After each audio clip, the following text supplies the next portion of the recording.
And we're live, folks. Friday settings. We've got a big guest. We've got Laurie in the building. How you doing, my guy? Everything blessed? Yeah, I'm all right, man. It's been a minute. Been a minute, my guy. What you saying, man? I'm there, man. I thought we'll get into Gyokeres, but I've labeled the title of the video Gyokeres Friday. And yeah, man, I thought it'd be announced today. I still hope it'll be announced today. Madueke signed for us, as you know, and there's everything in between. I want to start there, actually. Before, I just want to press you a bit for some Gyokeres stuff. Like, before I begin, where was you with the whole Sesko Gyokeres? Like, which one did you want? Oh, I was very firmly on the Gyokeres train right from the start. Right from the start, bro. I mean, listen, no disrespect to Sesko. I saw him as a guy with potential. He's obviously talented. But if you look at, you've only got to look at the stats, bro. Like, you've only got to look at the stats and see what they bring to the table. With Sesko, you're looking at a guy that does have some really outstanding physical attributes. He's quick, he's strong, he's tall, good in the air, all that stuff. But Gyokeres has similar attributes. But the outstanding thing about Gyokeres is the goals he scores, man. You can't ignore that. I mean, something like 97 goals in 100 and odd games. I mean, ridiculous. That's a remarkable strike rate. And he's perfect for what we need. We need a striker. We need a goal scorer. We haven't had, in my view anyway, a striker, a 20-goal season striker since Aubameyang left the club, and that was years ago. So we're in desperate need of a striker, and Gyokeres, to me, seems to fit the bill. You know what I mean? So it had to be Gyokeres. There was a time when it would appear that Sesko was the preferred choice. Now, listen, if we'd have got Sesko, then you have to trust the club, innit? But for me, I always thought Gyokeres was the man. Why do you think we went down that route then? Obviously, I'm with you, and I think when people look at Sesko and Gyokeres, it's either or. Like, for me, if you ask me, I like Sesko. I think Sesko would have been it surprises me more, I guess, that we signed Gyokeres versus Sesko, but I think he had some qualities. Equally, as you said there, yeah, like Gyokeres, the numbers. I know it's not all about numbers, but we need a striker, and I know the game's changed, but a man has to get goals. For me, it's like what you see is what you get. Like, the man's 27, and I know we've got young players and we do the stars of tomorrow thing, but in the last 3 years now, we haven't seized the moment, and I think Gyokeres is that. And for me, it's almost like, obviously, the club have to know Gyokeres can fit into the system, but he's almost like a different player to what we kind of expect from a striker. So maybe it forces Arteta anyways to evolve and change things and do things a bit different. Like, I always give the example of like Pep Guardiola and Haaland. Like, we know Gyokeres' general play might not be what you see in the present day, but he's a goal scorer. He's a cold-hearted killer. And as you said there, we haven't had that since Aubameyang. Now, everyone would agree we had 14 draws last season. That wasn't just down to our goal scoring. But if we assumed it was, and those 14 draws turned to 7, we're absolutely laughing. Why do you think like we've gone for Gyokeres versus Sesko? Do you think like Leipzig were just too hard to deal with? Yeah, it would appear so. It would appear that Leipzig were digging their heels in for more money, which is their right.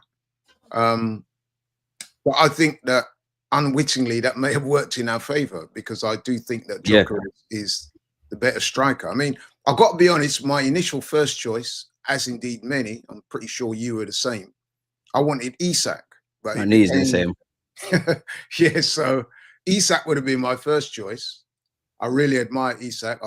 I was at the games, the home games when we played Newcastle, and Isak was outstanding in both of those games. Show. Yeah, so I was firmly set on Isak. It soon became pretty clear that Newcastle were not willing to sell, and that Isak appeared to be happy there, wasn't going to leave. So then obviously you got to turn to other options. Of the other options, to me, Gyokeres stood out. I mean, I know the club at one point appeared to be favouring Sesko. And I think, as I said earlier, it was to do with the style of play. I think they thought that Sesko might have been a more suitable fit. You also got to take into account resale value, him being younger. So you got to factor that into the equation. But in terms of scoring goals, to me, Gyokeres is somebody you can't ignore, man. Like I said, the stats speak for themselves. And I remember as well, it's interesting because Gyokeres, as you know, was at Coventry, wasn't it? And I remember watching the playoff final game between Yeah, you Coventry and mentioned that last time we streamed. yeah, that's when he first came on my radar. And I thought to myself at the time, I'm like, right, this guy looks a good player. So he was always in my subconscious.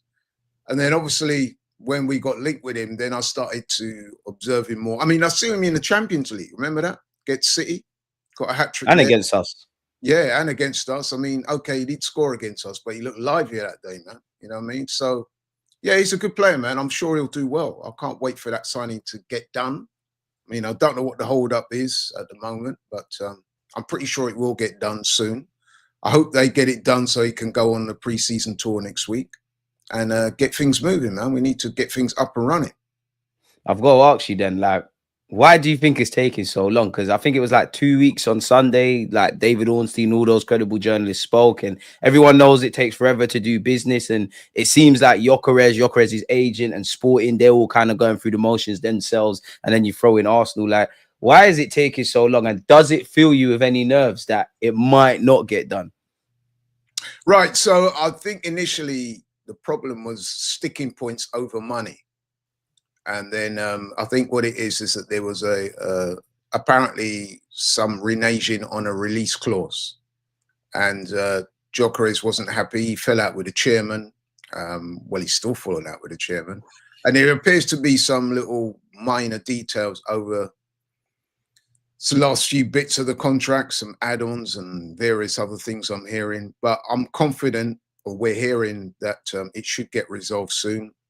There's been a broad agreement reached between the two clubs and that the signing is imminent. So, like I said, I hope Arsenal just get it done quickly so the guy can come on the pre-season tour. I mean, even if they don't get it done this weekend, I would imagine it'll get done at the very latest early next week. So even if it's a situation where Gyokeres has to join the tour a few days after the other guys have gone out already, then that's not too bad.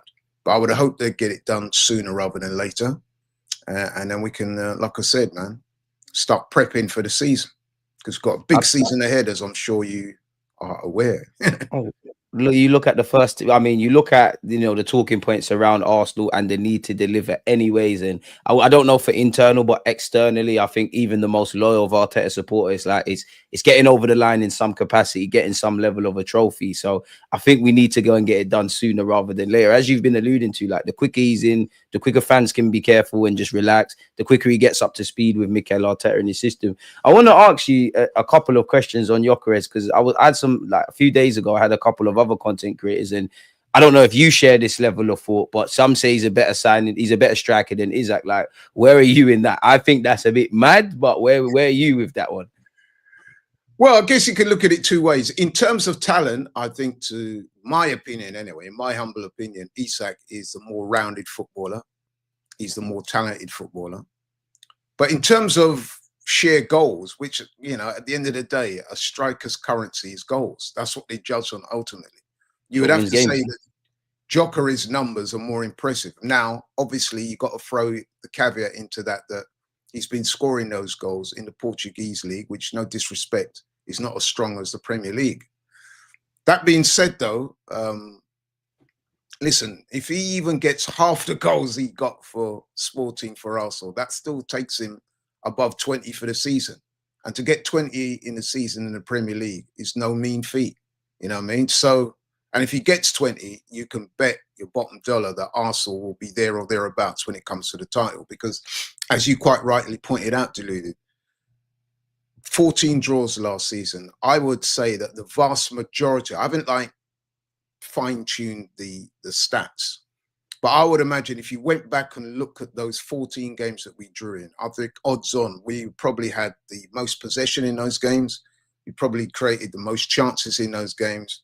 We probably created most shots on target in those games. The difference is we didn't have somebody who could put the ball in the back of the net and turn those draws into wins. Now, if you have somebody like Gyokeres and he's on his game and he's scoring those goals, that's what he brings. Similar to what Haaland brought to City. You know what I mean? And they had to change their style of playing a little bit when Haaland arrived there, and it paid dividends for them. And I don't see any reason why it should be any different for Gyokeres. I think you're bang on, if I'm completely I think one honest. other point I would make as well is that with the whole Gyokeres Isak argument is that they're both Swedish. They both play for the national team. And very often, what I've noticed that the Swedish manager will do, he will play Gyokeres up top, and he will displace Isak to the right side of him. You know what I mean? On the wings.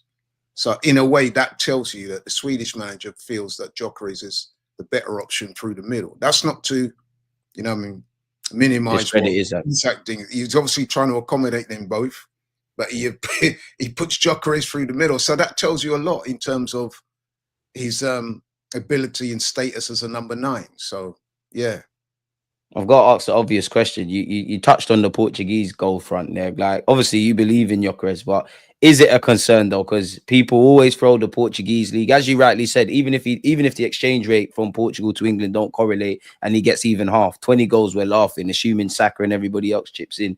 And I always feel personally, people rightly so mention the Portuguese league, but they don't really talk about what he does in the champs, and they don't talk about what he does in the championship. Like, many people sit there and say, "Oh, Portuguese league isn't a top 5 league." Okay, cool, it isn't. But when you look at the stats outside of the traditional top 5 European leagues, the championship is the 6th one. So if he's done it in the championship and in the Portuguese league, I'm not saying he's going to get on like a house on fire, but and everyone's got concerns, but maybe I feel the concerns are like, I think they're exaggerated a bit. But do you feel it's a concern? Like, is that a worry? And how big of a worry is him doing it in the Portuguese league to us wanting him to do it in the Prem and whatnot? No, I'm not overly concerned. I mean, listen, you can't argue that the Portuguese league is not at the same level as the Premier League. I mean, personally, could be bias on my part, but I do believe that the Premier League is currently the best domestic league in the world. And, you know, by me saying that, obviously the Portuguese league is not at the same level. That being said, though, I've seen no reason why Gyökeres can't come to Arsenal and get goals. You know what I mean? Everything about the guy, everything in his DNA suggests that he's a goal scorer. And that's what we need. You know what I mean? We badly need a striker. We've needed a striker now for a couple of years now. It's taken the club far too long for me to address the situation. Now we're on the verge of addressing that situation. I'm excited because I do think that this guy has what it takes. I mean, like I said, long before we were linked with this guy, I saw him play for Coventry against Luton. He didn't score that day, but just his sheer presence, Just caught your his attention. physicality, his directness. I thought he was the best player on the pitch that day. I remember watching the game because I've got some family and friends who live in Luton, and I do follow Luton Town Football Club, their results and stuff like that. So when they were in that playoff final, obviously I watched it, and I had no preconceived notion about Gyökeres. You know what I mean? But like I said, he Didn't know him took from my Adam. attention that day because he stood out. So, you know what I mean? Like I said, he was in my subconscious anyway. And then, you know, years later, I've seen him in the Champions League against Arsenal, against City. But then when we were linked with him, I started to follow him more closely. And like I said, you cannot help but notice that the guy is a goal machine. And that's exactly what we need. And listen, you don't know for sure how these things are going to play out. You know what I mean? Because, you know, things can happen. But I am confident that he will bring us goals. You know what I mean? I'm confident about that. Obviously, Do you think he hit? Go on. service, but I do think we got the supporting cast that will provide him, you know what I mean, with the bullets, and he will do the rest. I'm sure of that. That's what we need, Laurie. Like, for me, above everything, like, I'm sure everybody's watched the highlights, everybody's watched games, whether it's like you, Coventry, or people have been following Sporting every week. You can't get away from the goals, and we all recognize in today's day and age what a striker has to do. But we also need the traditional thing of someone that puts the ball in the back of the net. For all his good general play and his mentality and his brute strength and all, he can even hit free kicks. He's a very good penalty taker. I like his mentality, but it's, for me, I don't know why, it's the unglamorous goals. It's them, like, there's just a scrimmage in the box. He's taken a touch with his left, bought himself an extra bit of space out of his feet and put it in the back of the net. I think we need that. I think those are the games, or those are the goals, better yet, that win or snatch us more 3 points and ultimately put us in stronger stead to win leagues and games and things of that ilk. You kind of touched on it, yeah. What do you think this means for like a Martin Odegaard or a Martinelli? Because I look at Gyökeres, he does pull out to the left, and I think everybody can see we're quite lopsided. That's something Arteta has to change. And people with Odegaard say, you know what, even though his form was on the floor, you know, you get a cold-hearted striker, he's going to get assists. Like, do you think he can, quote unquote, unlock the Martinellis and Odegaards of this world? Yeah, because then they have an effective focal point going forward. I mean, now listen, no disrespect to Havertz or Mourinho or those guys, but if you have a striker like Gyokeres with his physical ability, his presence, the ability to hold the ball up, that adds a new dimension to Arsenal's attack. That focal point offers the guys like Odegaard and people like that and the wingers, they have something to aim for. They know that if they get the ball up to this guy, there's a good chance he can hold him up, create space for others, and as well as score goals, bring others into play as well. So all round, man, I think it's a good signing. Like I said, I think the physical attributes will benefit Arsenal. You do need a focal point. Somebody can hold the ball up, somebody can bring others into play, somebody can get goals. And I think he ticks all those boxes. He's got a good work ethic as well. He's not the kind of guy that will drop his head if he misses a target. He'll keep going. And I noticed that when we played them, because when we played Sporting, like I said, he didn't score, but you could see he was a threat for the whole game. Bullied Saliba for that move, I think you're referring to. Bullied him and then hit the post or something like that. Yeah. So I was impressed, even though he didn't score that day against Arsenal, he did impress me. And again, as I said previously, against City, he bullied them, man. You know what I mean? So when people are saying, oh, can he do it in the Premier League? Well, we've seen him against 2 Premier League teams, man, and he did very well. Again, that fills me with confidence. I think him being in the team as well gives us a bit more tactical flexibility because him playing as that traditional number 9, we've not really had that in that regard. You know, I mean, he can drop deeper to connect play, and like I said, that can unlock the defense. I mean, when we play teams that have that low block style and, you know, I mean, ultra defensive, you do need a guy up top that can, you know, I mean, bully them a little bit, make his own luck. Yeah, and you know what I mean, do the heavy lifting and bring others into play. So yeah, I'm excited, man.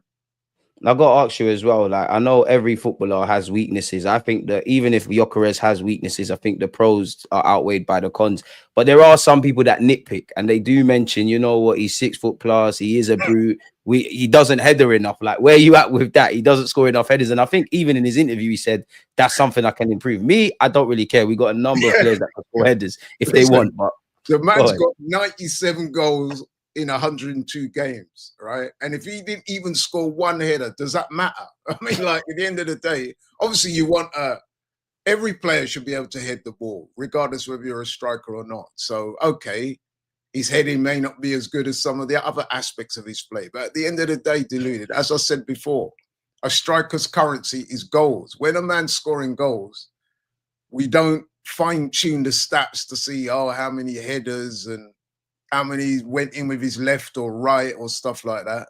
It's how many goals you got. When they're giving out that golden boot at the end of the season, no one gives a damn about how many headers. It's all about how the ball went in the back of the net. Just do it. I mean, they don't say to Salah, but he doesn't get many headers, does he, Salah? He's only 5'8". You know what I mean? But at the end of the day, he's a goal-scoring machine for Liverpool, and he's an integral part of why they've been so successful. At the end of the day, goals win games. It's as simple as that. Football is a relatively low-scoring. I always tell people that, and then when I say that to people, they're somewhat surprised, and then they think, "Yeah, you're right." I'm like, if you look at football, especially competitive football at the highest level, it's a pretty low-scoring game. 2-1 compared to the shots and actually that goes in. Yeah, you know what I mean, it's not a 8-0. Those are very rare, or 6-1 or 6-2. It's normally 2-1, 3-1. 2-0, 1-0, you know what I'm saying? So goals make the difference in games, you know what I'm saying? So that's it, man. You need a striker. Like I said, we've done well in recent years up to a point, but I do think we've been missing a striker. And I believe anyway that this guy could be the answer.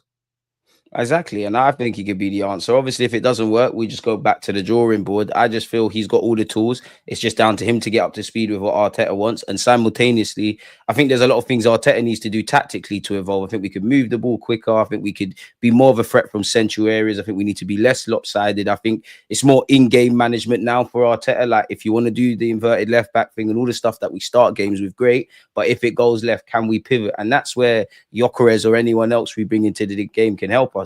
What do you think it means for Kai Havertz then? Because Arteta loves him.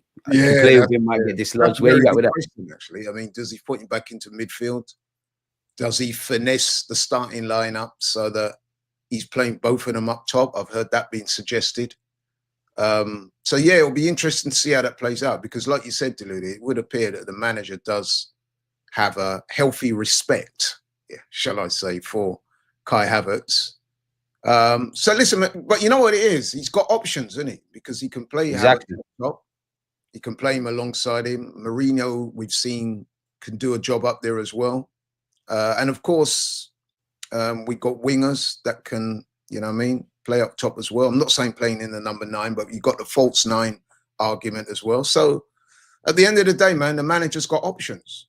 What I would say is that there's no excuses, because the manager has been backed in this transfer window. I mean, so far it seems to be, and I'm sure we're going to talk about it, but it's shaping up to be a very good window. If we can get Eze on top of what we got already, and we get Gyokeres, I think that we're in a real good place. So, you know, with that comes no excuses. And like you said, it's just time to get over the line. Like for me, I look in the attacking ranks. I just feel with our defenders, we know what we're getting. With our midfield, generally, we know what we're getting. I don't feel we've got bad attackers, but just in terms of the cold-hearted, are we getting over the line? Are we going to bag? 9 times out of 10 is Saka. Like I always say on my channel, and some people get it, some people don't. Like if you were to look at Marino, Kai Havertz, Trossard, Martinelli, they're not bad players. But I always say every year they've all been here. It wouldn't shock me if you get double figures. And it would shock me if that makes sense. Like I'm braced for anything. You're kind of hot and cold. You can chip in. I think we need kind of sure bets. And I think on paper, Gyokeres is that. I think Saka is that. Obviously, Rodrygo and Eze, I don't know where we're at with that, but I hope we can bring them in. So that leads me to speak. Before I get into Madueke, what do you feel of the business we've done already? Like Norgard's, like the overall, like what's that? Kepa, Norgard, I'm going to assume Gyokeres, the Mascara guy, so defensive depth. I might be missing out 1 or 2, but the overall business right now, how are you feeling about it? I'm encouraged. I think everybody we've signed so far, I think is a good signing. I mean, I think let's start with Kepa. I think as a backup keeper, we needed a backup keeper, because David Raya, let me say first and foremost, I thought he was Arsenal's player of the season last season. I thought he was outstanding, but he did virtually play every single game. We didn't have a backup. And in addition to that, you need somebody who can push your number 1, you know what I'm saying? So that if David Raya does drop the levels, you know that there's somebody there that can come into the team and got Spanish international. Yeah, the level has not dropped too much. So I think Kepa, you're talking about 5 million for a keeper of his standing, Spanish international, was at Chelsea, was on loan at Bournemouth last season and did really well. I think that's good signing. Zubimendi, listen, man, he's a top player. I think that will definitely enhance Arsenal's midfield. We know how good he is. He's press resistant. He's good on the ball. Quality signing. Quality signing. Norgard, I think that's a good sign. I think that's gone under the radar with some people. I think if you're talking about a sexy name for Jorginho, I think with respect, he's an improvement or Jorginho. And the reason why I say that is because he's big, he's strong, he's what, 6'1", 6'2". He's good in the air, he's a good passer, physically has presence. I don't know if you get injured less. Yeah, his numbers in terms of getting around the pitch, he's in the top quartile for DMs in terms of, you know what I mean, the amount of distance he covers. He's former captain of Brentford, so he brings leadership qualities to the team. He's also can get goals. He got 6 goals last season, man. I mean, that's set piece coach is going to love him. Yeah, you know what I mean? So I think that is a good signing. And then you move further up the pitch. We spoke about Gyokeres. Listen, if we can get Eze, I'm a big admirer of Eze. You know what I mean? I'm made up about that. If we can get Eze across the line, that would be a great signing for us. To me, there is that debate about Rodrygo. To me, if it came down to Rodrygo and Eze, I'm going for Eze, bro, all day long. Why? Because I'll tell you why. Because listen, don't get me wrong, Rodrygo is a quality player. But listen, you know what you're getting with Eze. He's Premier League battle tested and ready. There's no assimilation process needed. He can score goals. He can play 10. He can play on the wing. And he just adds that level of his ball carrying is outstanding. He works hard for the skill set that we missed or lack in the team. And his personality is exactly what we need. I think it'll be a great fit for Arsenal. He's a former Arsenal player. I know he got turned down from Arsenal as a kid, so the motivation is there for him to go on and really show himself. I think that would be an excellent signing, man. And like I said, that's no shade to Rodrygo, but I just think that Eze overall would prove to be a better fit. And that brings me to Madueke. Now listen, with the Madueke thing, I'll say this: I'm not gonna sugarcoat this. Yeah, man. Let's get into the Madueke stuff, yeah, man. let's do it. Like, yeah. So let me put my cards on the table, right? Because I don't want to appear hypocritical. When the proposed signing of Madueke was muted, I was against it. I didn't want the guy. So was I. And I'll tell you why that was as well. I had my reservations about, and I still do have some reservations about, but they were based on his character, what I saw as character flaws. And the reason, I'll give you 2 examples of why I had reservations about his character. Now, I'm pretty sure you saw, I think it was last April, Chelsea played Everton, right? And they won that game 6-0 or something like that. I think they're about 3 or 4 goals to the good. They got a penalty. Now, Noni Madueke is not the designated penalty taker. He runs to pick up the ball, right? He should have been Cole Palmer taking the penalty. He runs to pick up the ball, right?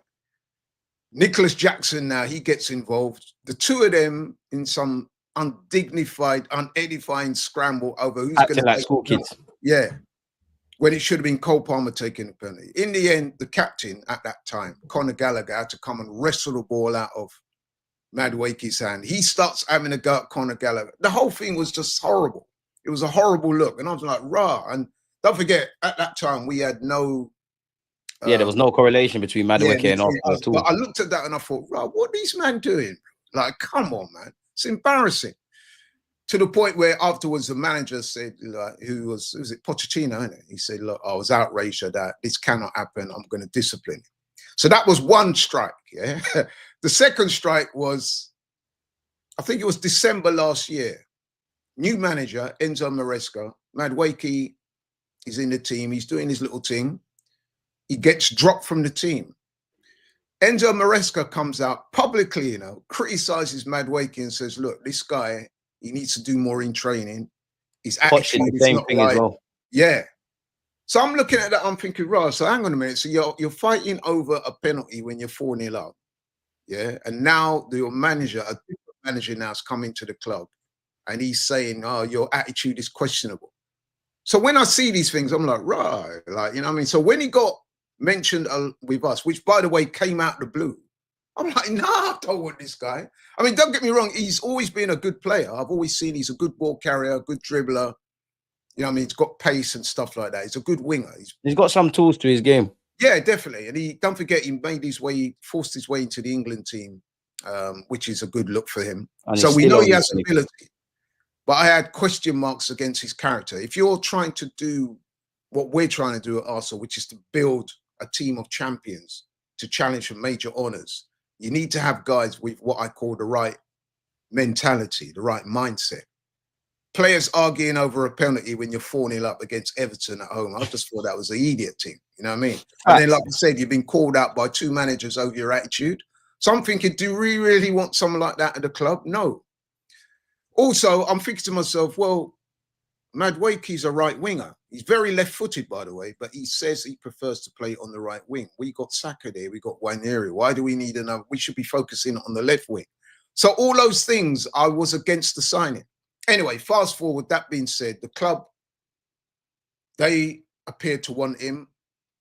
Obviously, Madueke's got qualities and attributes that Arteta and Berta think would enhance Arsenal. That's their decision. It's not mine. So they've gone for him, right? So then what I'm seeing now online with this ridiculous stuff, no to Noni, hashtag no to Noni. Moist. Thousands of people signing petitions and defacing murals and abusing him online to the point where the guy has to switch off his social media. To me, that is ridiculous. That is nonsense. Yeah. I don't align with that in any way, shape or form, even though I didn't want the guy initially. But the club have decided that they do want him. I think it's incumbent upon the fan base to support the guy. How can you be there? You know what I mean? It's a 23-year-old man as well. Like, yeah, man, come on, bro. Like, he wasn't him that forced the move to Arsenal. Arsenal came knocking at his door. So we have to respect him. And He's he a said yes to our 23-year-old club when young we guy. shape it around that. Yeah, he's a 23-year-old guy making his way in the game. He's young. He's immature. I was 23 once. So when I think back at some of the things I did, you know what I mean? I look back and I shudder. We all make mistakes. We're all young once. So Exactly. even I'm prepared to forgive him. He's coming into a new environment now. So I would think, given what I know about Arteta, who, let's be honest, he's a disciplinarian, he's an authoritarian. The structure He would they have have done at the Arsenal, background drop. I don't think he will try them things at Arsenal. I mean, he will come into Arsenal's environment and he'll see the way man like Saka, Miles Lewis-Skelly, Wanyeri, how all those guys, young guys, carry themselves. You don't want to look like a dunce. Yeah, so I'm sure he'll be aware of that. So listen, man, I wasn't for him initially, but now we've got him. I'm welcome him to the club. And listen, I hope he proves me wrong. And if he does, I'll be the first one in a long line to say, hold my hands up and say, yeah, man, respect, you did it. Because let's be honest, Deluded, it's not the first time that Arsenal fans have said we didn't want somebody, and then that same player has gone on to win the fans over. If you remember when Ramsdale was signed, I remember there was a lot of negativity towards Odegaard the same. Thierry Henry, actually. Yep. When Ramsdale signed, everyone said, oh, this man got Sheffield United relegated. He went on to have a good career with Arsenal.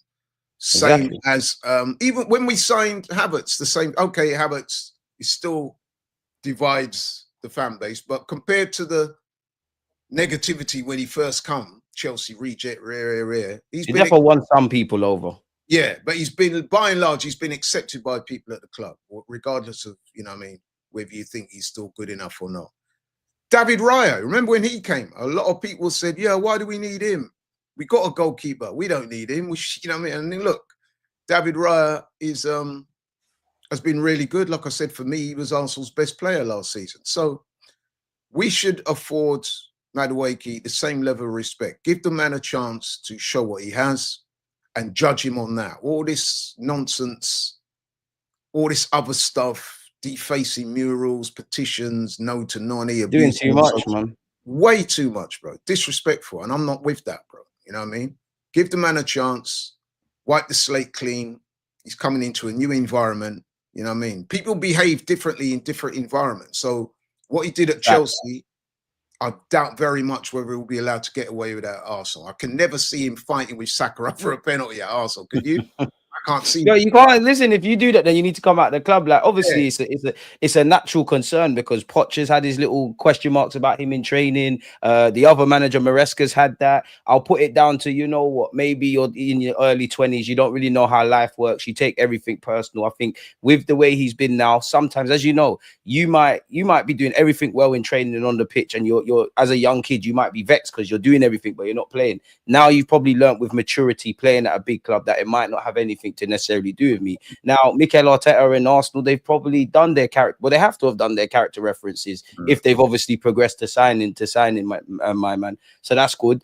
I don't think he's a bad player. I think it's because the fact that it's 50 million, and if we can't go and get certain players, then people will say, well, you're spending 50 million on that. There is obviously the stench of being a Chelsea player. I don't think he's a level raiser, and I do think there's a section of Arsenal fans that do this weird thing in that, you know, 2 weeks, 3 weeks ago, you weren't bigging up Madueke, and now it's the best thing since sliced bread. I think he's a decent player with potential, but that's my thing, where it's nothing to do with Madueke necessarily. It's Mikel Arteta. I love young players and all of that. I just think where we're at now, especially in the attacking ranks, we need kind of sure bets. I think Madueke at this moment in time, fair enough if you play off the right. I don't quite buy that you're going to be back up. I know 50 million is not the biggest of fees, but I don't quite buy that you're going to be back up. I know managers lie, but you got a World Cup to think about and things of that ilk. You must being told I'm going to go and play. So if he's going to cut out a career as a left winger, I hope it works. But at this moment in time, I can't see it. Like even with Eze, you know, Eze can play 10, play all about the place. But even if he was just to play off the left for us, that's a level raiser. I know what I'm kind of getting. With Madueke at this moment in time, for me, it's kind of like the Trossard, Martinelli thing in that. In terms of numbers, I don't know what we're getting. I know Saka brings X amount. I hope Gyokeres brings X amount. So it's just Arteta just has to get that out of him, really. I do think he could be a good player on the left-hand side. Obviously, him being left-footed as a left winger, maybe that helps with crossing and whatnot. I'm more looking at Arteta to make it work because you're the manager. Fair enough. By the same token, Ramsdale was kind of cool. You mentioned Ramsdale. He was doubted at first. He started getting nominated for awards. We were not saying bringing the keeper. Raya was an unpopular decision. It worked. Nobody cares about Ramsdale right now. Raya's doing his thing. As you said, he's a potential player this season. So I hope that happens with Madueke. If it doesn't, under the premise of us wanting to win a trophy, etc., then we're in issues. Like, do you think we could still sign Eze and Rodrygo, if not both, with what we've done so far? Because I think we need one of them. Yeah, that's a good question. I think I could see them signing Eze. The Rodrygo thing appears to have gone cold for the time being. But as I said before, Deluded, and you may differ, and I respect that. But if it's a straight choice between Rodrygo and Eze, I'm going Eze all day. And I know what people have said. No, I'm Eze. Oh, right. I know people have said that, yeah, but surely Rodrygo is a more natural left winger. And that is true. But I just think that Eze overall offers you more. And like I said, the man's battle tested already in the Premier League. You see, the thing is, the Premier League, as we all know, is a very harsh environment, man. You know what I mean? Not everyone's unforgiving and relentless. Yeah, not everyone's built for this. Eze has shown that he not only is he built for it, he can excel. So, listen, man, I'd prefer to go with what I know, and that's Eze. But just coming back to Madueke, it's interesting because I do have a couple of friends who support Chelsea, and obviously they would have watched Madueke, and I've had like honest conversation where I say, like, put aside all the BS that comes with Madueke. What is he like as a player? What is his attributes? And the one thing that I spoke to 3 different people, and the one thing that all 3 of them said to me is that he's an excellent ball carrier. He likes dribbling. And we need that. I mean, how many times last season have people like me and you expressed frustration with our wingers, especially Martinelli and Trossard? We said they don't take on the fullbacks enough. Because especially when you're playing teams that are defending deep and deploy the low block and that, you need your wingers, man, to try and get behind the defenders to do damage. You know what I mean? And far too often we saw last season and even Saka at times was guilty of this, by the way. So, you know what I mean? Even he's not beyond reproach. But especially on the left side, what you would tend to see with Martinelli and the likes was that they will carry the ball. They come up against a defender or maybe 2. They get double teamed. And then what they will do, they will circle back. And then things have to start all over again. Now, I'm not saying just recycling. You should never do that because obviously sometimes you have to recycle the ball and blah, blah, blah. I get that. But what we did miss is a person that was prepared to be more direct, take on the fullbacks, take on the defenders, and do damage in the final third of the pitch. And the one thing that all 3 of the guys, there were 3 different Chelsea fans I spoke to, they all said that Noni Madueke is a good ball carrier, he's a good dribbler, and he's very direct. He likes to take players on. And I thought, you know what? Straight away, that is a good attribute. And that's probably the kind of thing that Arteta and Berta have identified with Madueke and thought, you know what? We could use that. You know what I mean? So I think it's a strong possibility that it could work. I hope it does. Listen, it has to work. When he was first mentioned, I was like, nah, I don't want that you at the club. You know what I mean? I was like, nah. Same. I couldn't see it. And like I said, it was more to do with his character than it was his football. Even when he was carrying on with that nonsense, we all knew he was a good player. Like I said, he's forced his way into the England team. So, you know what I mean? The guy's a good player. He's playing for Chelsea. He's done well. But there were certain reservations I had. But I think that the attributes that he brings will enhance us as a team. I do. And I hope he does well. Facts. For me, it just comes down to end product. Like that's the end of the day. Like that's what I'm looking at with all my attackers. Like I do think you can carry a ball, you can do all of those kind of things. But are you going to get me my goals and my assists? Now that's down to you and Mikel Arteta to obviously make happen, because I think our front 3, I think every team should, like, their front 3 or their attacking options, that should be the one sure bet. And as I said, I think our defensive unit, I think generally I know what I'm getting. Midfield, I kind of know what I'm getting. Up front or the attackers is where it's a bit of a mixed bag. And I think Madueke kind of ties into that. I hope it works. I actually like his attitude in a weird way, as much as I've criticized it, because I actually feel like you're not here to play games. You want to be the star and things like that, which I always say to people. I think there's many footballers that you wouldn't be able to get the ball off them in a phone box. They can do, they can do everything with a ball, but they're scared. So you're never going to see it. And then you might have someone that's average, but they think they're the best thing since sliced bread within reason. So they're making it happen. So I'm all for it. Like, to go back to what you said about Rodrygo and Yeah, Eze, you know what? You make a good go on. point. Sorry to interrupt, but you make Now a go very on. good point there. So Madueke, the one thing he doesn't lack for is confidence. You know what I mean? So it would appear to all intents and purposes that he's a guy that's very full of himself. So if we can channel that confidence in the right way, so you don't want to take that away from him. You don't want to talk that out of him. It won't be him. You want to channel it towards the team. You know what I mean? So you say to the guy, listen, we're not trying to inhibit your style. We want you to be free flowing. We love the fact that you're confident, you take on players, but it has to be for the benefit of the team. If we can instill that in him, which I'm confident we can, then I reckon it will turn out to be a good signing. And people like me will then be forced. All you can say is fair enough, you know, it's work. You want it to work. I'll be more than happy to do that. And on another point you made as well, another good point you said, is that it's that final third of the pitch that I think is so desperately in need of improving. So if you look at the goalkeeper, Raya, outstanding last season. I've got every confidence in him that he'll be just as good this season. The defense, we've got a brilliant defense, man. And we're adding to that with Mosquera, and I'm really happy with that defense. Saliba, Gabriel, absolute behemoths, man. These men are proper. You know, we've got Lewis Skelly and Timber and White in the mix now. Yeah, Miles Lewis Skelly. The midfield, I think I'm excited about the midfield. I think even though I was an admirer of Partey, well, Partey's gone now. Zubimendi is just as good, if not better, I believe. I think, raiser, he is. Yeah, and I think that Norgard is an improvement on Jorginho. And then, of course, we got Declan Rice. Let's not forget him. You know what I mean? We got Odegaard. Okay, Odegaard was indifferent last season. He had injuries. He had loss of form. But we're strengthening in that area as well. And then, like I said, with the striker situation, now if we get Gyokeres, listen, man, that's a complete set pretty much.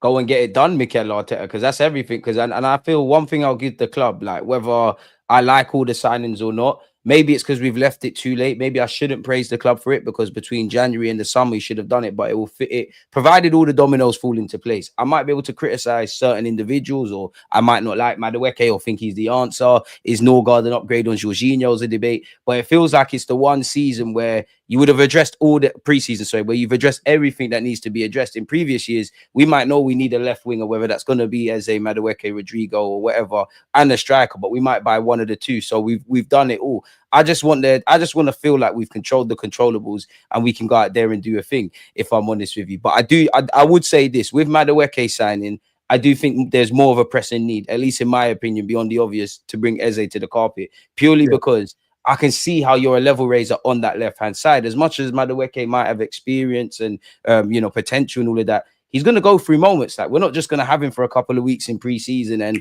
it's a stroke of genius. It took Kai Havertz, best part of half a year, whether we like it or not, to really look confident and whatnot. I think David Raya came out the other day and actually said the only time I kind of started to feel myself in an Arsenal shirt was the game after. Remember when we played Luton? I think Rice ironically mentioned Luton. I think Rice scored the last minute winner. He said that was the worst game he had. So we'll have to see, man. To go back to what he said about Rodrygo and Eze, it's a techie one because I like them both. Brazil bias, I want to say Rodrygo. For me, I'm on the Eze thing just because I think it's more realistic. I think he's got a release clause. You know where they stand. He's got 2 years left on his deal. He obviously loves Crystal Palace, innit? But it just feels like Rodrygo's not got a foot fully out the door at Real Madrid. So for me, let's just put all our eggs in the Eze basket and keep it pushing. For me, anyways.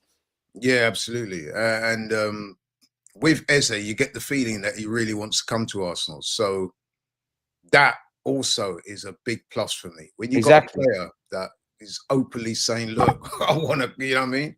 That speaks, it's a bit like Gyokeres. Gyokeres made it clear that Arsenal, he was linked with other clubs and he's making it clear that he wants to come to Arsenal. That's big, you know what I mean? So, yeah, man, I'm excited. Hashtag no excuses. If we get these guys, no excuses, get over the line this time now, man. Because then, you see what I was like, the transfer windows like this are often double-edged swords because there's no hiding place for Mikel Arteta now. If he gets if he gets to Eze, so then we would have, what was it, Kepa, Zubimendi, Norgard, Mosquera, Gyokeres. and Someone else. possibly Eze, hopefully. Madueke and Eze. If you get Yeah. those, bro, that is a very good transfer window. Yeah, that's amongst the best transfer windows in the Premier League. Possibly Liverpool's is better. We don't know, but you know what I'm saying? Arsenal, Liverpool will be the two teams that stand out. City have had a good window as well, but Liverpool and Arsenal are the two teams. So what I'm saying is now you've been backed in the transfer window. There is no excuses for Mikel Arteta. He has to deliver a trophy next season. Now, there is a big debate amongst the Arsenal fans. I'm not sure where you stand on it in terms of what our minimum requirements would be. I mean, if you're a man like Turkish and them, man, it is saying it has to be the league or the Champions League. With me, I've revised mine downwards slightly.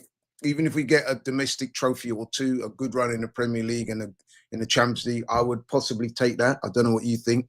I think But he needs to the leave, bottom man. line is he has to win something this season. You have to win something as a minimum. I'd say Prem, man, because you've been sniffing at it, like you've been there. And I honestly feel, yeah, fair enough. The 2022-23 season, we didn't expect to go for the title then, but in the 2 years, I think we've had a good chance. I don't think we've exhausted everything, and I'm not blaming them for everything, but I think we've shot ourselves in the foot. And where I need the league is because when it was more us versus City, people would say, rightly so, you know what, give or take, City's a juggernaut. Pep Guardiola and their players and them kind of ones, they're in a different realm to us. If they ever fall off, we'll be the team to strike. Now, obviously, Liverpool are great. They've got previous winners. But from I saw Liverpool win the league last year, where, let's be honest, it weren't a title chase, in it. Like, they were gone. That's where I'm like, okay, because that's one the last thing they can't say. I think, Arteta, you're a good manager. I think you are a very good manager. But are you a winning manager? And every year you don't. We have to look at things like I've seen the players upgraded upon. At some point, you might have to change Mikel Arteta. Now, the new manager could be worse, it could be better. That's just the name of the game. You need to win. Like, for me, I think you need to deliver the Prem to save face, and not that you won't have any criticism. You need to win a trophy. The Champions League is, I describe that for me as a bit touch and go. You never know. We got to a quarters under him, semi-finals. Hopefully, we can get to a final, but you need to win now. You've had, I don't really care about money, but you've been allowed to spend a lot in these 3 years, bordering on the fourth. You earn 15 mil a year. Stability as well. Like, you're one of the longest serving managers as well. So it's like everything's kind of in place. And the highest paid as well. Like, with great power comes great responsibility in it. So you need to get a win. We was in 2 semi-finals last year, bro. And we didn't do nothing really, even the League Cup. And I do think with Mikel Arteta, since we won the FA Cup, if you picked up an FA Cup or a League Cup here and there, I wouldn't say there wouldn't be pressure on you, but I think it would kind of been eased. I think when you perform how we performed in the domestic cups, when you don't bring the Premier League home, you're in issues. And look at the 3 years, bro. Like, in the last 3 years, wherever way we shape it, we finished second. At some point, we have to get over that line. We've been sniffing at it. We've been flirting with it. Like, it's not a pipe dream for us anymore. It's actually within touching distance. And my biggest fear, I don't know about you, is I don't want to look back in these 3 years and think, you know what, we had a golden opportunity to do things, because everybody's always looking to improve. It's dark, man. No, you're right. And it's interesting because I saw a stat the other day that was saying that the last time Arsenal finished runners-up 3 years in a row, on their fourth attempt, they won it. So let's hope that's the case this year. But as you know yourself, Deluded, these things are easier said than done. I mean, we came off the back of Man City having such dominance. We pushed them close. And like you said, we're thinking that if Man City slip up, we'll be right there to take advantage. City slip up, and then Liverpool come and just take the title. But what I'm seeing this year as well is that Liverpool, they won that title last year, as you said, a bit of a canter. It was disappointing in terms of what we did towards the end of that season. Liverpool ended up winning it by 10 points. So you're right, it wasn't really a proper title race. Liverpool coasted it in the end. But what is noticeable is that when Liverpool won that title last season, they didn't spend no money. They brought in one player, Chiesa, who got injured and hardly played. So Arne Slot is taken over a team from Klopp, spent barely any money, and they won the title comfortably. This season now, Liverpool have gone full on. They said, right, we're strengthening while we're at the top. And they're not stopping. They brought in Frimpong. They're linked with Ekitike now. They are going to be a force next season. So when people like yourselves and Turkish and one or two others, and listen, I'm not like wholesale disagreeing with what you're saying. They say, oh, we got to win the title. It's not, I would suggest, as easy as that, because Liverpool are going to be a real force. City are not going to be as bad as they were last season. And even other teams like Newcastle and that are strengthening and stuff like that. So I would suggest that next season's title race is going to be very competitive, man. We So, need to be fighting properly at that, Laurie, oh though, yeah, man. 100%. Like, But what I'm we're saying, there. I don't think we can look at it and say, oh, just because we've got all these players now, well, we're going to go on and win the title. I wish it was No. that simple, but it's not. So I would stop short of saying that he has to win the title to keep his job. To me, it depends on how we challenge for the title.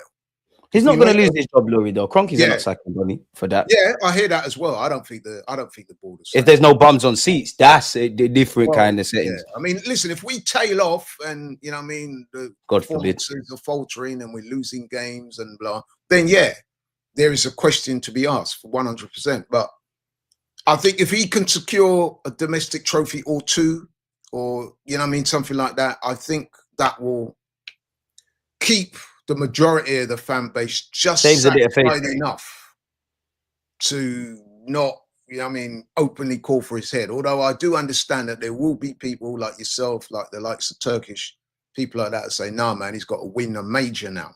So that's going to be very interesting to see how it plays out. Do you know what it is for me? It's because I rate him. Like, I'm not here to gas it and say he's the greatest and whatnot, but it's fair to say he has reset the standards. He has shown me he's innovative and rebuilding systems and all of that. He has shown me he can improve players. We're not getting embarrassed in the Champions League. Fair enough. We are second and they do the second ole stuff. But, you know, if you're bantering us about being second or not getting over the line, then by that default, we've got to be a half decent team, right? We've got a great defensive record, even though I think metrics suggest we've fallen off. We had a dream game against Real Madrid. We're doing decent against the top six. You've shown big balls, if I'm honest with you, to take the job in the first place as your first job. So because I rate you and you've done all of this, you have my credit. It's now, can you get over the line? Do you have the ability to get over the line? And you're a good coach? Are you a winning coach? And at some point, we're going to have to get away from this, because even though I like the guy, I have to get away from the romance. You know, we're not doing you a favor of being at Arsenal. It's a mutual interest. There's been times where you probably could have, should have, and in other cases kind of would have been sacked. And I do need you to be a bit more aggressive and learn from your mistakes. I do feel, yeah, even with the Madueke thing, maybe if our owners were more on winning, not that Madueke isn't going to be is going to be a failure or anything, but they might just say to him, listen, don't bet on potential. If you're going to spend 50 million, kind of spend it on whoever that would be a sure kind of bet. I do think Arteta does a lot of good stuff, but I think he shoots himself in the foot a lot. I really do think he shoots himself in the foot. And I want us to win stuff with the guy, but in the same way we've had to upgrade on Jesus, on Zinchenko, on Tommy, on Ramsdale, on Tierney, on Aubameyang, on all of these guys. At some point, you're going to have to look at the manager. I already know how the Kroenkes feel, even though they could sit here to me, bro, and say, you can't say that we don't care because we've broken our record. We spent money. We backed the guy. We took him and gave him this massive job when he was just working as part of our Pep Guardiola's coaching stuff. But I don't feel they care like that. I feel they would like to win. I don't think they're dying to win. I think that is reflected in January personally. I think owners that actually wanted to get somewhere, you act in the market kind of thing. So I do kind of feel Arteta's in this weird place where he's kind of left to his own devices. Now, if I remove the romance of Arsenal and things like that, and I just look at him as a manager, you're just going to learn everything you need to learn here. And then someone else might see the future of the fruits of the labor. And even that, if Mikel Arteta left Arsenal today, God forbid, he could leave with his head held high, you know, like he's done his thing. But you might not be the guy that gets us to the promised land. You might have just been able to rebuild the thing. The next guy comes in and we keep it moving. And I feel until you get major honors, that has to be a fair question, purely because you've sniffed that success. I feel a lot of people that are more, you know, cut a lot of excuses. I don't feel they rate Arteta like that, because everybody here rates Saka, right? If Saka doesn't get double figures, we're asking questions. So it's like, you can't have the manager on a pedestal and then hold him to mediocre standards. I just feel within our football club, he's either the best thing since sliced bread or he's mad terrible, which neither are correct. It's like a grey area, mixed bag. And I'm starting to look at the stability as long as you've been here. I don't do the whole, is it 5 years he's been here, 6 years? I don't do that whole stuff because he had to rebuild. I look at the 2022-23 season up until last year. So that's 3 years bordering in with the fourth. So he's got to make it work, man. I do think we're sniffing at it. Like we're flirting with it. And when it's all said and done, we ain't got nothing to celebrate. Like, I don't want to remind you, and I don't want to be that guy, but we know them lot down the road one Saturday. And we saw like a year of the underdog kind of thing, Laurie. Like all the underdogs were succeeding. We're underdogs. We didn't grab nothing. Yeah, I mean, I was having that conversation with Matisse. Shout out to Matisse. Big up Matisse. on the DR show yesterday. Incidentally, we had a bet, me and him, about who's going to win a trophy first. Arsenal or Chelsea, and I said Arsenal, and we had a big bet on that. But anyway, back to Arteta. You did make some very good points. I do agree with you. He's in danger of what we call being a transitional manager, meaning that when he came to the club, Arsenal were at a pretty low ebb. I think that's fair to say. And he turned the fortunes around. Indeed, he won a trophy not long after arriving. The problem is, though, is that that's been his only trophy in over 5 years. Exactly. And we desperately in need of winning a trophy. And football at the highest level, I mean, you can take away all the sentiment and all that. It's all about results, as we said before. Winners win and losers explain. Yeah, exactly. Exactly. And it's a bit like the striker. We said, didn't we? We broke it down and said, at the end of the day, man, it's all about goals. A bit like a manager, especially at the managers at the top level, it's about winning trophies. What are you going to win? Chelsea last season, good example with them. They finished 4th, well behind us in the league. But yet still they end up winning 2 trophies. We don't win any. So to all intents and purposes, Chelsea's had a far more successful than we have. When everything at the club's been geared towards winning, apart from winning now. Yeah, we know that deep down we are, even Chelsea fans, if they're forced to admit, will tell you that Arsenal are a better team than them. But at the end of the day, we've got nothing tangible to show for it.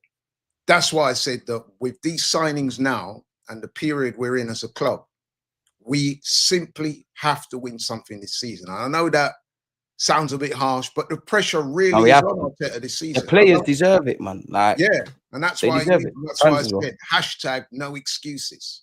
You know what I mean? Because people ain't going to want to hear it. You know what I mean? If we finish trophyless, there are big questions to be asked.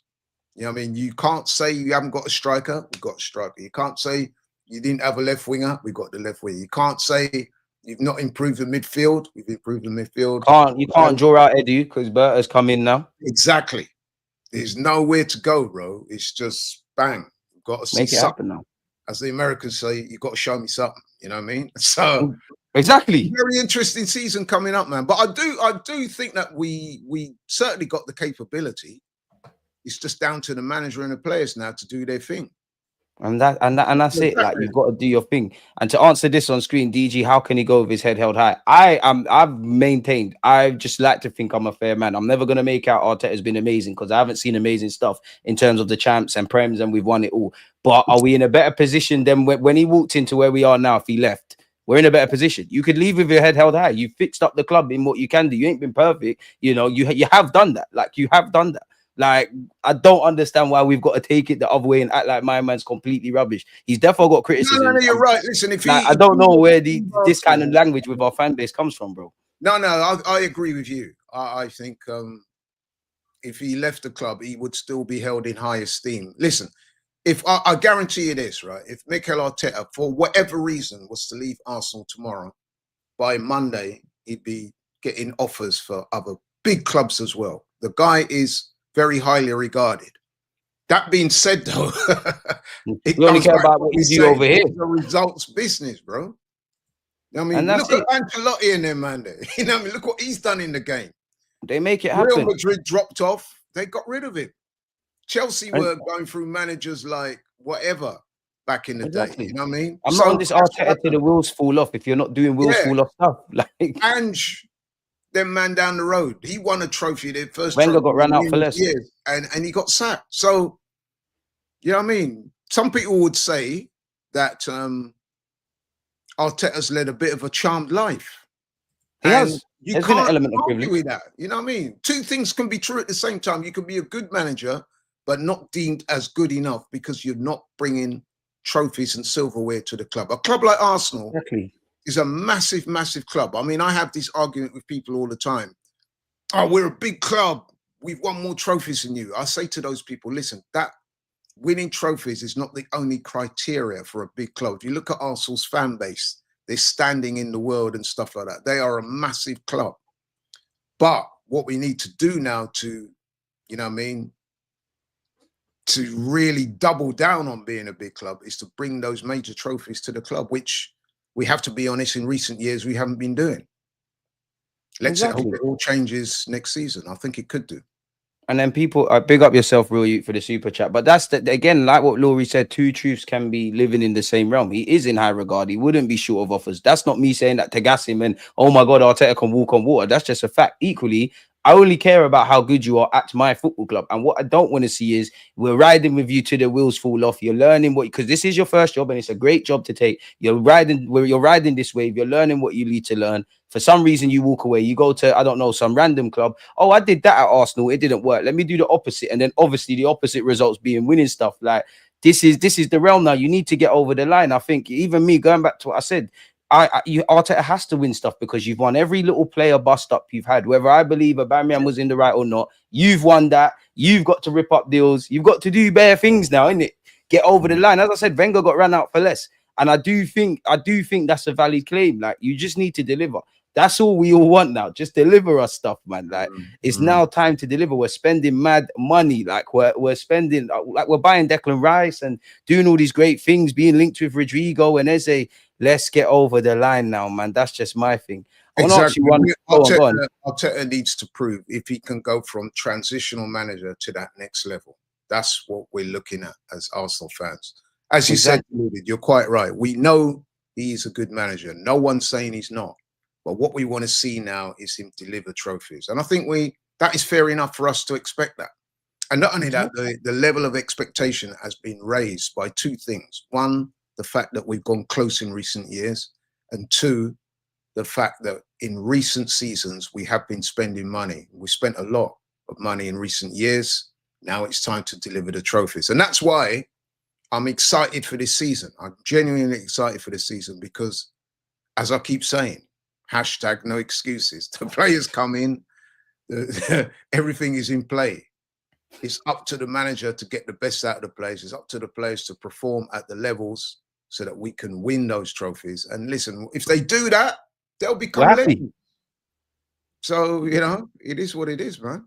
That's all we want. And in relation to this, Ali, about who we're replacing him with, then I ain't got a crystal ball. We could go find the next manager and it's not going to work. We don't know if Gyokeres or Sesko or Ollie Watkins or any striker or Isak, any guy that we've ever been linked with would actually work. But we know we need a forward.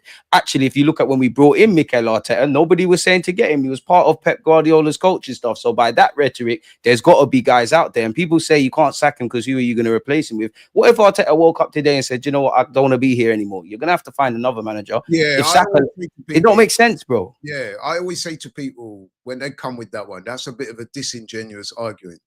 You can't. If I say to somebody, just hypothetically speaking, I don't think Arteta is good enough, and then they fire back at me and say, "Yeah, but who do you want?" I'm saying, "Yeah, bro, that's a separate argument. I'm saying this man's not good enough. We need him to replace with."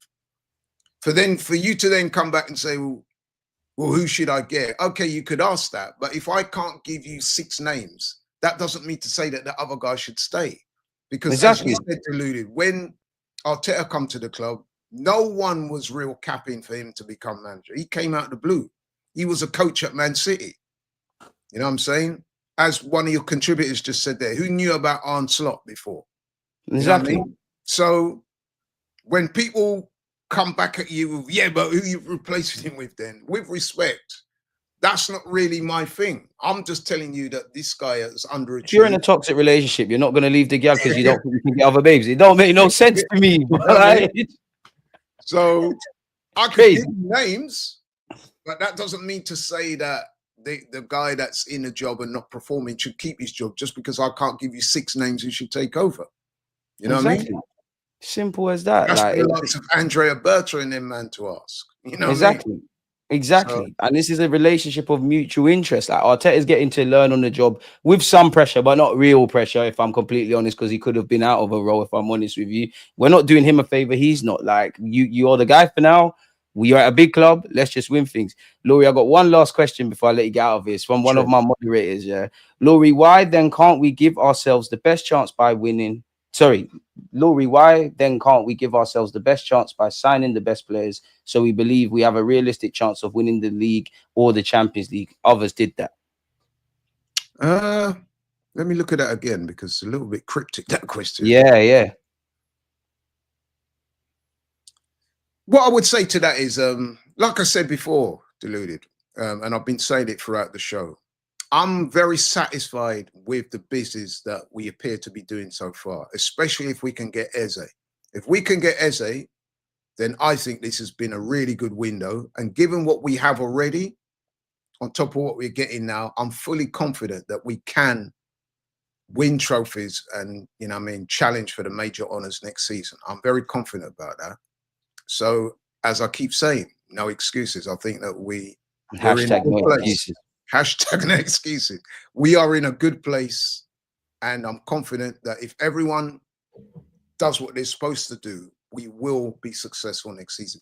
How successful that is, as I said, it's difficult to say, because make no mistake, this Premier League is not for the faint-hearted, man. You know what I mean? Like I said, Liverpool won it last year at a canter.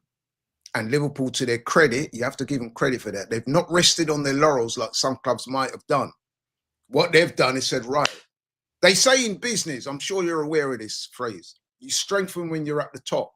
And the reason why you do that is because you want to maintain the hardest thing to do is stay at the mountain top. It's easier to strengthen when you're at the top than when you're at the bottom, or even they're having the summer they should have had last year. Yeah, so they've done that. You know what I mean? Wirtz is a world-class player. Frimpong, Ekitike, good players. You know what I mean? So they're strengthening. What we need to do now, we have strengthened also, but we need to produce with these players. And that's what I'm saying, that the pressure is on. Am I going to on the pre-season tour? No, I'm not. But I will be doing a lot of stuff for AFTV back in the studio. So make sure you're there, folks, man. Yeah. And don't forget to follow Laurie's platform as well. It's in the title of the video. On that, though, Laurie, yeah, let people know they can find it. And he's got the merch on. He's got the merch on still.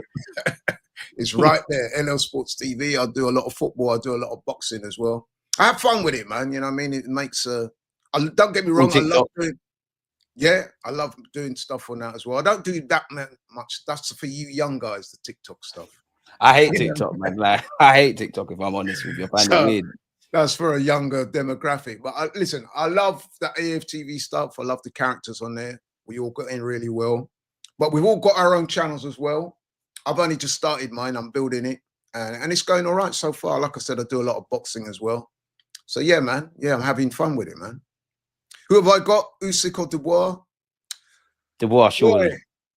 You know Usyk probably wins, but I got to support the man. I'd love Dubois to do it. Obviously, he's a London boy. He's one of our own. And I do like him. But Usyk is a special fighter, man. He's a generational talent. He's beaten Dubois already. He's levels, bro. Even though he's getting on in age. But I've not really seen any obvious deterioration in him. So I'm picking Usyk. But again, I'd love to be proved wrong. Just like with Madueke, I'd love to be proved wrong. You know what I'm saying? So I hope Dubois wins. But if I'm being honest and I'm speaking with my head, which I like to do, then Usyk is a generational talent, bro. And then that sounds like it's a long day for Dubois, man. Again, Laurie. I'm actually going to the fight. You going to the fight? Yeah, my brother. Nah, man, come on, cheer on Dubois, man. Dubois, come on. He's different with it, but I'll be cheering him on. But it's one of them, innit? You know what I mean? You killed my optimism for Dubois, to be fair. Until you say, yeah, he can win. I mean, he's on a devastating run of form. You seen what he done to AJ? Wiped out AJ. A lot of people thought AJ beat him. He cleaned AJ out. He did the same thing with Filip Ergovic. Tough Croatian guy, beat him. Again, people thought Ergovic would beat him. The fight before that, he beat Jarrell Miller. So he's on a real run of form. His confidence is on a very high level right now. He's believing in himself. He's maturing as a fighter. So if he is going to do it, this is his time. But the counter to that is that Usyk is such a good fighter, bro. He's so good in every level with it, man. So it's going to be a hard one. But listen, man, I hope he does it. What's it, Stevens or Ben? Yeah. Oh, Stevenson. Oh, man. Yeah, I've seen those two going at it on the Ariel Helwani show. Listen, man. Shakur Stevenson, his skill level, again, is on another levels to Conor Ben, bro. Trust me. If them two fought, dark. Again, it's levels. Stevenson would can only take you so far, man. Stevenson would school Conor Ben, in my opinion. And that's no disrespect to Conor Ben. He had a really good fight against Eubank, pushed him all the way. But Stevenson, he's the best defensive fighter in boxing right now. I saw him fight the other day. you may have seen it, Deluded. He fought the other day against the Mexican guy, Zepeda, beat Mm. him comfortably. And Zepeda's a very good fighter. So I think Conor Ben needs to build his career in the logical way. I think him He's too going much on up. the passion thing. Yeah, man. I mean, he did well against Eubank. That was what I He call did a lot better than I thought, celebrity to be fight. fair with you. Yeah, he needs to go back down to 147, his natural Yeah. weight, fight people in his make his way up logically rather than looking for these high profile fights. He's trying to get paid though, man. Well, I mean, he got very well paid for the last fight. I think Yeah. upwards of 8-9 million he got for that Eubank fight. It must be nice, man. It must be nice. Yeah. So not as much as Arteta gets paid a year. So yeah, hashtag win, hashtag win now. Laurie, this has been fantastic, man. Shout me when you need me on your platform. yeah, man, man, definitely. Yeah, man, and likewise. You know, I mean, I enjoy these types of collaborations, man. So yeah, let's do it sooner rather than later. But yeah, man, I've enjoyed it, man. And big up to you. Good luck. Come with on, your Laurie, channel. man. You're doing big things. Appreciate it. Great to see. And yeah, man, we'll catch up. Nice one. Defo. Shout out to all the people watching as well. Come on, man. Big up the chat. As I said, people, don't be lazy. Head over to Laurie's platform. It's in the title of the video. In 4 minutes, I'm going over to Dan Potts' stream, people. So, yeah, man, the Arsenal content continues, bro. Putting in work, man. Yeah, man. Now, me and Fridays is me and Dan Potts' day. Like, we alternate between the platforms, innit? So, yeah, we're going to go over there. So, yeah, people, I'm going to give you a little brief. I've known you a while, man. And one thing I would say about you, you've always been determined to. Gotta be, man. Trust the process. Yeah, and I always... when I see young guys like yourself trying to make their way, that's a very good thing. In fact, that inspires people like me. So keep it going, man. Keep it going. I appreciate that, Laurie, man. You're gassing me, man. You're gassing me. You know what? It's real talk, man. Real talk. Real talk. Appreciate that, man. I respect that, bro. Respect that. I can't listen. Appreciate that. Laurie, we're going to spin it back for sure. People, I'm over on Dan Potts' platform in just a moment. I'm going to let you and Laurie get on with your days. Laurie, when you need me, just let me know. And on that note, comment, subscribe, follow the platforms. We're out, guys, man. Happy Friday. Hopefully, Gyokeres is announced later, man. One love. In of it. Come on.